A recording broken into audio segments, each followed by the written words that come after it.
grabando. No habíamos estado grabando. Ahora sí. Jóvenes, una cosa es decir, ¿no es cierto?, inflamación cuando están los 5 signos de Celsius, ustedes se acuerdan, ¿no es cierto?, dolor, rubor, tumor, impotencia funcional, entre otros, y decir infección cuando hay participación de gérmenes, bacterias, virus, sobre todo los gérmenes pueden ser gram positivos, pueden ser gram negativos y todo eso, ¿sí? Pero la inflamación puede estar acompañada de una infección.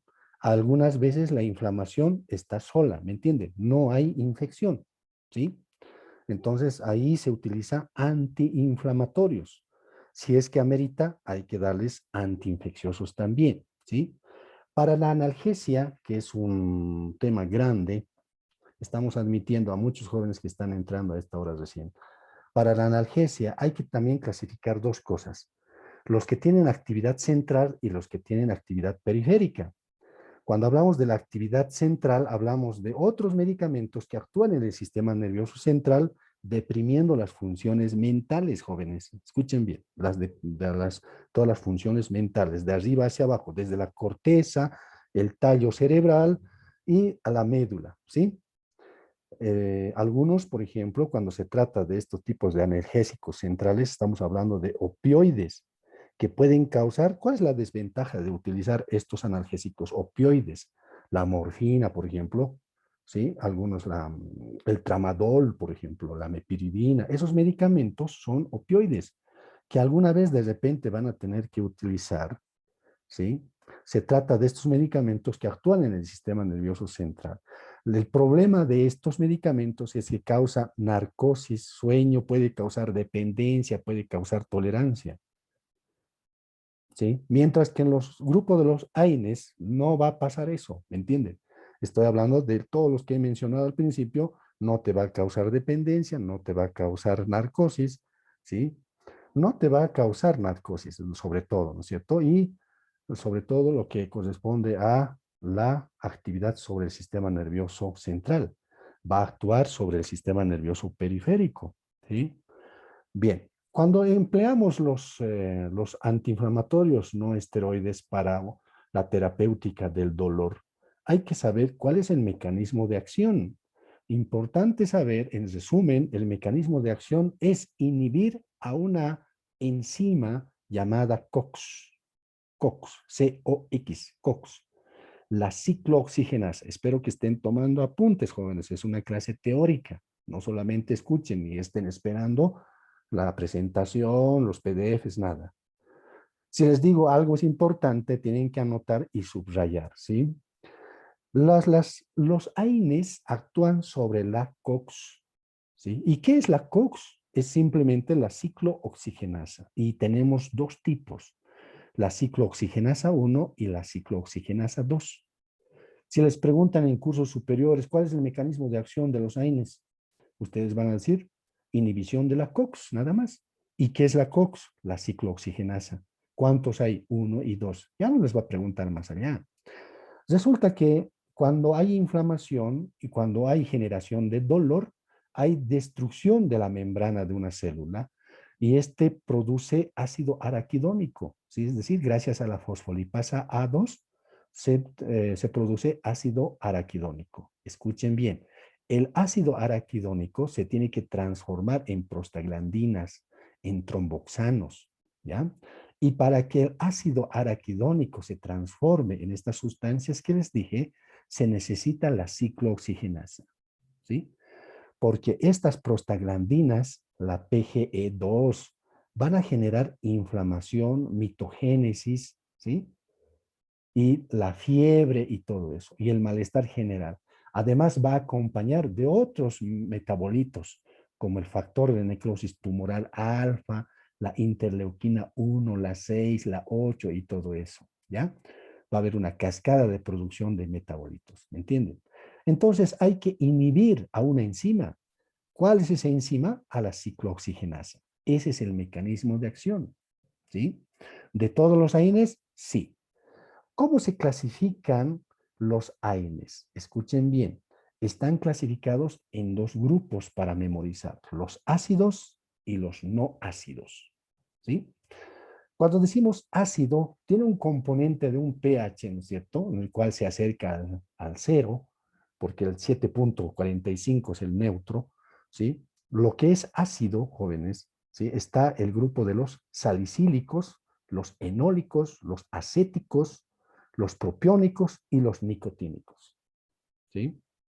Ahora bien, cuando hablamos de los salicílicos, hablamos del ácido acetil salicílico. La aspirina es su mayor representante, ¿sí?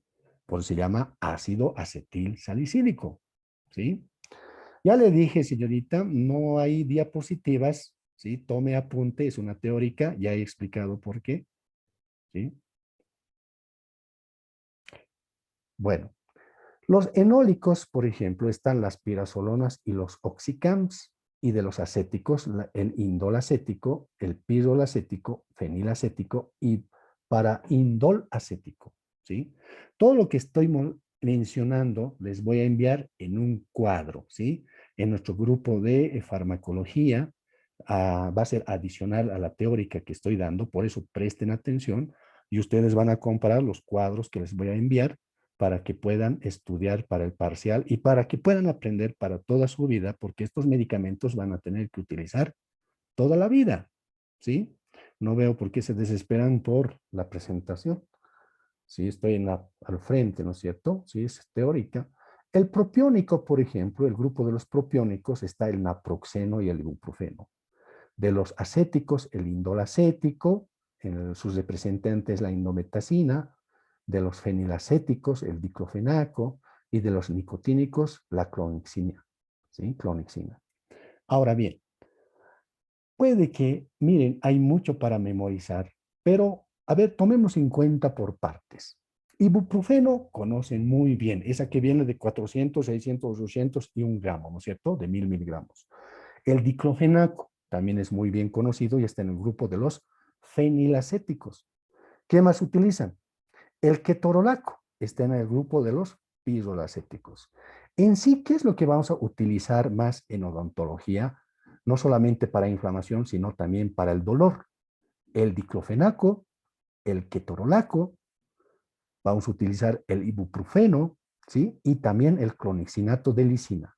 ¿Y por qué no el naproxeno? Espero que hayan tomado apunte, ¿sí? A ver, Jessica Karen, ¿cuál es el mencionado? Jessica Karen.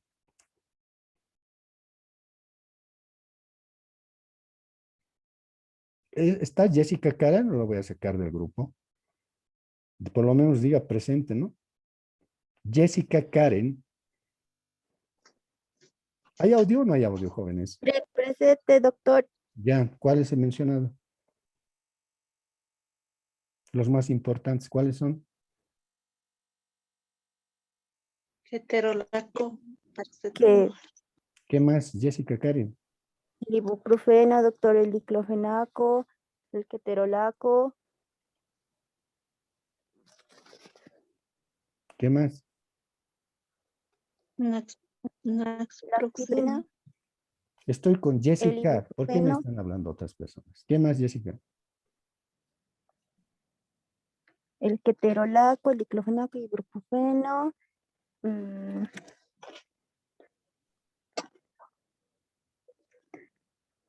Eso no se toma apuntes, doctor. ¿Y dónde está el naproxeno y el clonexinato de lisina?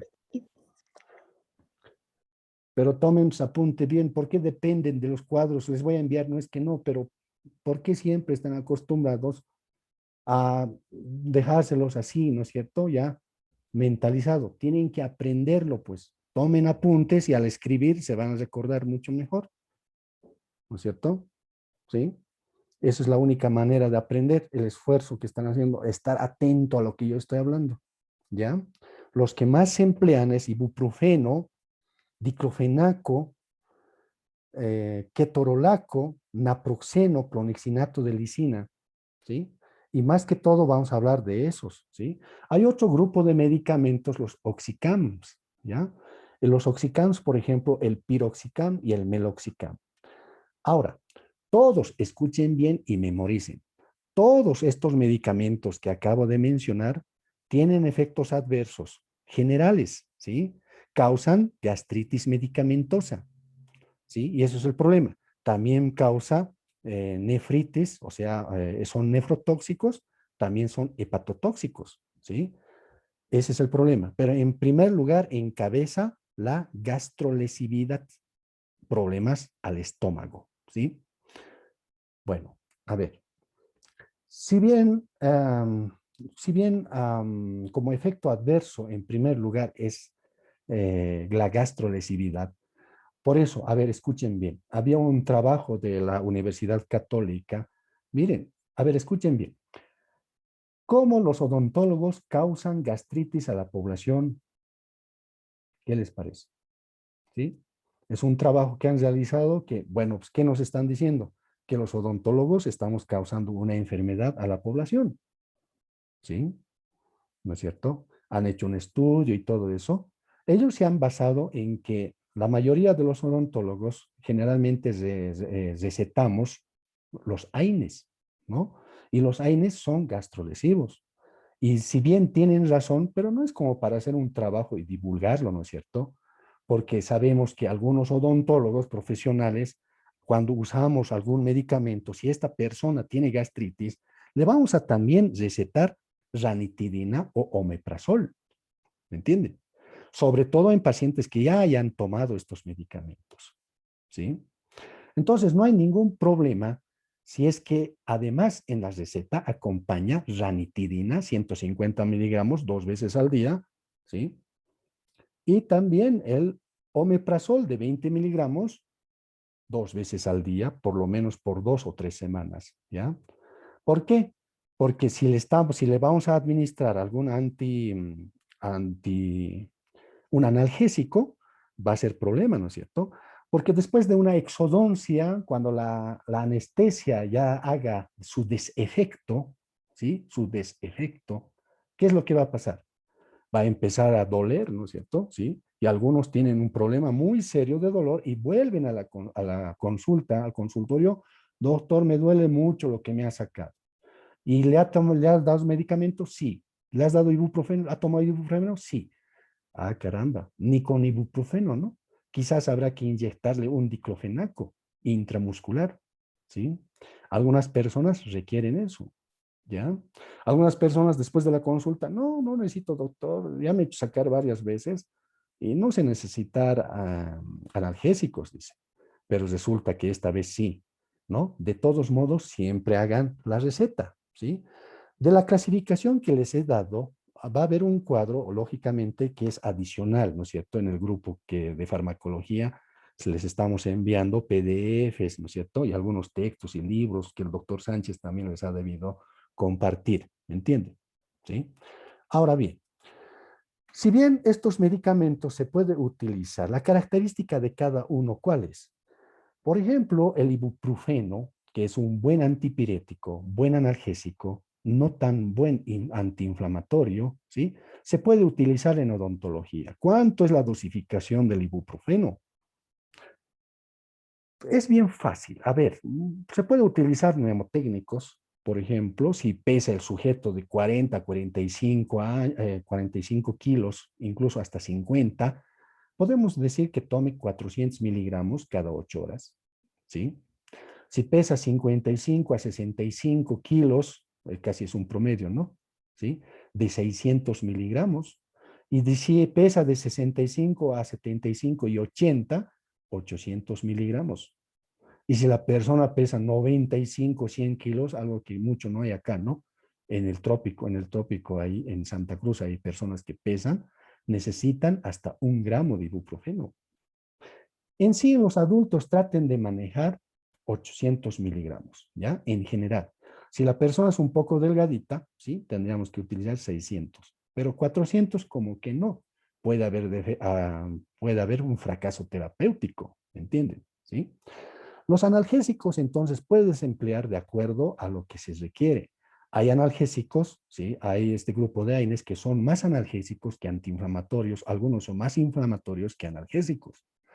Por ejemplo, el diclofenaco es más antiinflamatorio que el ibuprofeno. En cuanto a analgesia, también le supera, pero algo, no mucho, ¿sí? El clonexinato de lisina le supera a ambos. El clonexinato de lisina le supera le supera al ibuprofeno y al diclofenaco. Como analgésico les estoy hablando, ¿sí? Pero la pregunta es, ¿por qué no usamos? Es que no lo conocemos.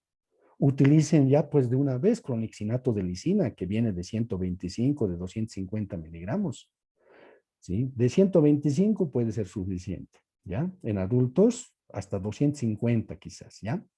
O sea que el clonixinato de lisina es un buen analgésico y en la UNAM, por ejemplo, defienden mucho, la UNAM, Universidad Autónoma de México, ¿sí? Utilizan, ¿no es cierto?, más que todo, el clonixinato de lisina. ¿Qué les parece?